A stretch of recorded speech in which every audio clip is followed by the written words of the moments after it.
ജയറാം രമേശ് കോൺഗ്രസിലെ വളരെ ഇൻ്റലക്ച്വലായ കോൺഗ്രസിൻ്റെ വക്താക്കളിൽ ഒരാളാണ്. ദീർഘകാലമായി കോൺഗ്രസ് രാഷ്ട്രീയത്തിൽ നിൽക്കുന്ന ആളാണ്. അധികാരമുള്ളപ്പോഴും ഇല്ലാത്തപ്പോഴും കോൺഗ്രസിനോടൊപ്പം ഉണ്ടായിരുന്ന ആളാണ്. പിന്നെ അതിനേക്കാൾ ഉപരി അദ്ദേഹം കേന്ദ്രമന്ത്രിയായിരുന്നു. നല്ല ഭാഷ കൈമുതലായുള്ള ആളാണ്. വളരെ കരുത്തുറ്റ ചിന്തകളുള്ള ഒരു ബൗദ്ധിക നിരയിൽപ്പെടുന്ന ഒരാളാണ്. അദ്ദേഹം കഴിഞ്ഞ ദിവസം ഒരു അഭിമുഖം കൊടുത്തപ്പോൾ ഇന്ത്യ ടുഡേയിൽ ഈ രാഹുൽ ഗാന്ധി എന്ന് പറയുന്ന ഒരു രാഷ്ട്രീയ നേതാവിനെ ആ വിലയിരുത്തപ്പെടേണ്ട ഒരു മാനദണ്ഡത്തെക്കുറിച്ച് അദ്ദേഹം പറയുന്നുണ്ട്. അത് വളരെ ഭംഗിയായി ഒരു ചെറിയ ഉദാഹരണത്തിലൂടെ പറഞ്ഞപ്പോൾ അതൊന്ന് കേൾപ്പിക്കണമെന്ന് വിചാരിച്ചു. ഒന്ന് കേൾക്കാം. You really like him. Rahul Gandhi. No, he's a fun person to be with. He's very well read. He's absolutely very well read. He's exceedingly well read on matters relating to foreign policy, strategy, defense, history. And he comes up with very interesting. I'll give you an example. Rahul ഗാന്ധിയെക്കുറിച്ച് ചോദിച്ചപ്പോൾ പറയാണ്, അദ്ദേഹം ഒരു അപൂർവമായ വ്യക്തിത്വമാണ്. വളരെ വലിയ വായനയുള്ള, ചിന്തകളുള്ള, എല്ലാ കാര്യത്തിലും നിലപാടുള്ള, അതായത് ഫോറിൻ പോളിസിയിലാകട്ടെ ധനകാര്യ മാനേജ്മെൻറ്റിലാകട്ടെ എല്ലാ കാര്യങ്ങളൊക്കെ സംബന്ധിച്ചും നമ്മളെ അത്ഭുതപ്പെടുത്തുന്ന കഴിവുള്ള ആളാണ് രാഹുൽ ഗാന്ധി. എന്നിട്ട് അദ്ദേഹം ഒരു ഉദാഹരണം പറയുകയാണ്. ആ ഉദാഹരണമാണ് ഞാൻ പറയാൻ ഉദ്ദേശിച്ച point. It never struck me to look at this issue in this fashion. I spent years writing papers on why India should spend more on education. We are not reaching the 6% GDP target. We are under-investing in education. All this, long papers I've written for over 3 decades.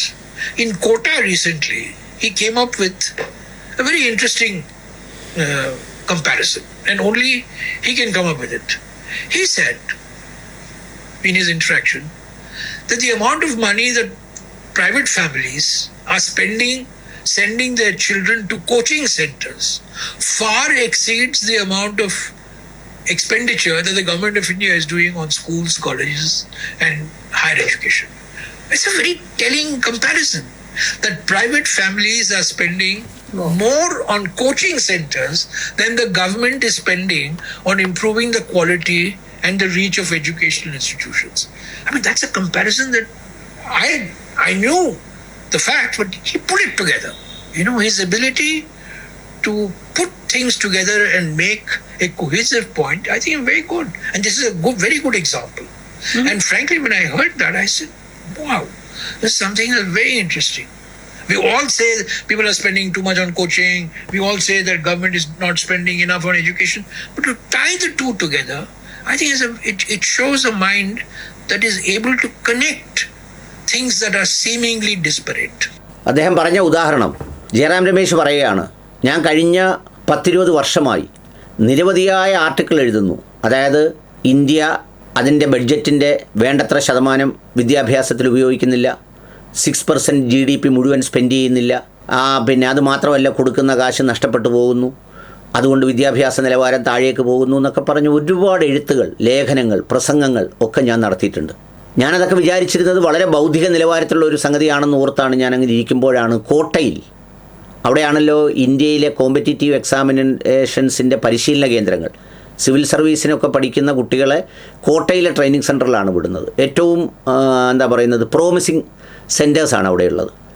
അവിടെ കുട്ടികളോട് സംവാദം നടത്തിയപ്പോൾ രാഹുൽ ഗാന്ധി ഒറ്റ സെൻറ്റൻസിൽ പറഞ്ഞു, അതായത് private families, വ്യക്തിപരമായി ഓരോ കുടുംബങ്ങളും കോമ്പറ്റീറ്റീവ് എക്സാമിന് വേണ്ടി അവരുടെ മക്കളിൽ ചിലവഴിക്കുന്ന കാശിൻ്റെ അത്രയും സർക്കാർ ഈ മേഖലയിൽ ചിലവഴിക്കുന്നില്ലെന്നല്ല, സർക്കാർ ചിലവഴിക്കുന്നതിൻ്റെ എത്രയോ കൂടുതലാണ് പ്രൈവറ്റായി ഓരോ ഫാമിലീസും കോമ്പറ്റീറ്റീവ് എക്സാമിന് വേണ്ടി തങ്ങളുടെ മക്കളെ തയ്യാറാക്കാൻ വേണ്ടി ചിലവഴിക്കുന്നത്. എത്ര കണക്ട് ചെയ്തൊരു സ്റ്റേറ്റ്മെൻ്റ് ആയിരുന്നു അത്. ഞാൻ അത്ഭുതപ്പെട്ടു പോയി എന്നാണ് ജയറാം രമേശ് പറഞ്ഞത്.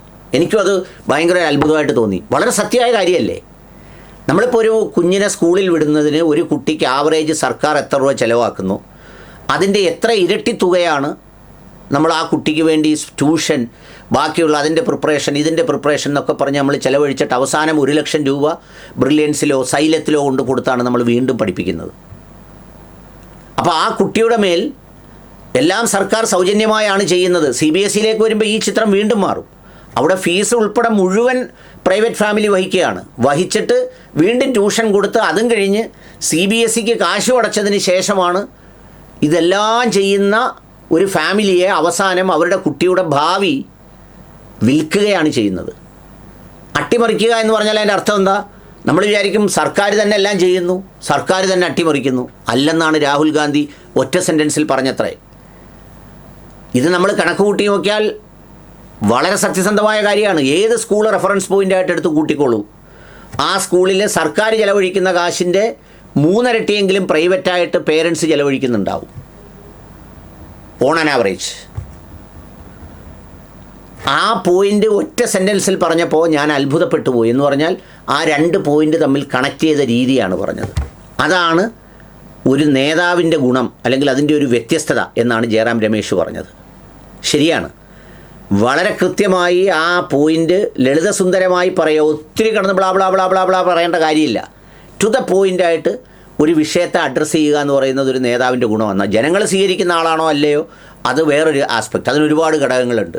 എല്ലാ നല്ലവരെയും ജനങ്ങൾ സ്വീകരിച്ചിട്ടുണ്ടോ, എല്ലാ മോശക്കാരെയും ജനങ്ങൾ ഇകഴ്ത്തിയിട്ടുണ്ടോ, അങ്ങനെയൊന്നും നമ്മൾ നോക്കിയിട്ട് കാര്യമില്ല. അത് ജനാധിപത്യത്തിന് വേറെ ഡെഫിനിഷൻസ് ഒരുപാട് പേര് കൊടുത്തിട്ടുണ്ട്. പക്ഷേ ഈ പ്രയോഗം മനോഹരമാണ്. നിങ്ങൾ ആ പോയിൻ്റ് ഒന്ന് ചിന്തിച്ചു നോക്കൂ. പ്രൈവറ്റായി ഒരു ഫാമിലി ചിലവഴിക്കുന്നതിൻ്റെ എത്രയോ തുക അധികമാണ് സർക്കാർ ചിലവഴിക്കുന്നതിനേക്കാൾ.